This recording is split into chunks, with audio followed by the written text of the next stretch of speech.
저는 연세구대의 치과 보철과 정재혁 원장이라고 합니다.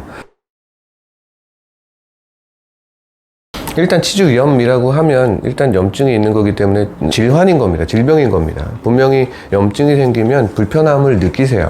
가장 첫 번째 증상이 양치질할 때 피가 나는 증상이거든요. 살짝 잇몸이 부은 치은염인 경우에도 자극을 원래 평상시대로 줘도 피가 안 나던 조직이 약해지기 때문에 피가 납니다.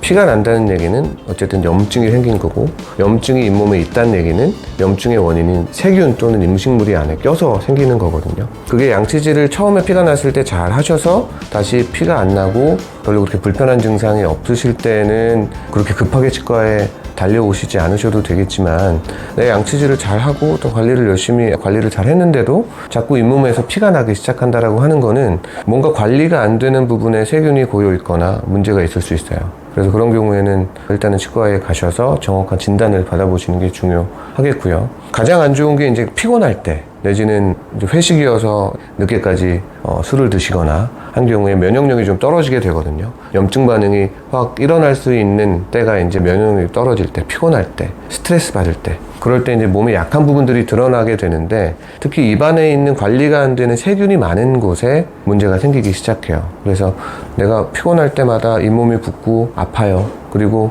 내가 술 마실 때마다 어떤 특정 치아 부위가 흔들거리고 아픈 것 같아요 라고 하는 거는 생각보다 치주 질환이 어느 정도 많이 진행된 경우일 수 있습니다. 눈에 보이지 않는 세균, 그 치석이지만 잇몸 안쪽에, 뿌리 쪽에 붙어 있는 세균이 많을 때에는, 그때는 피곤할 때마다 뼈가 생각보다 빨리 없어지거든요.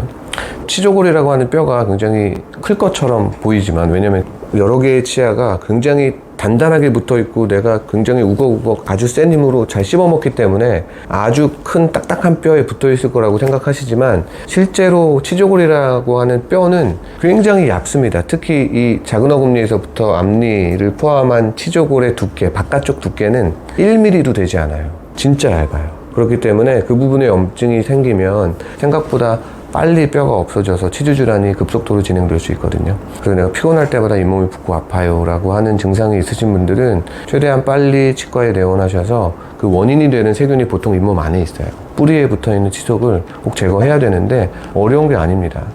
스케일링하고 똑같아요, 원리는. 스케일링은 초음파 세척기로 치석을 제거하는 거잖아요. 그 잇몸 안쪽에 있는 치석을 똑같이 초음파 세척기 스케일러 또는 긁어내는 큐렛으로 긁어내면 되는데, 그거는 잇몸 안쪽에 있다 보니까 좀 깊은 부위는 살짝 잇몸에 마취하고, 간단하게 마취하고 깊게 스케일링하는, 그래서 편하게 환자분들이 이해하기 쉽게 뭐 딥 스케일링이라고도 얘기하고 잇몸 치료라고도 얘기하는데, 이제 정확한 얘기는 치은 수파술 또는 치근 활택술이라고 하는 그런 술식들을 진행을 하게 됩니다.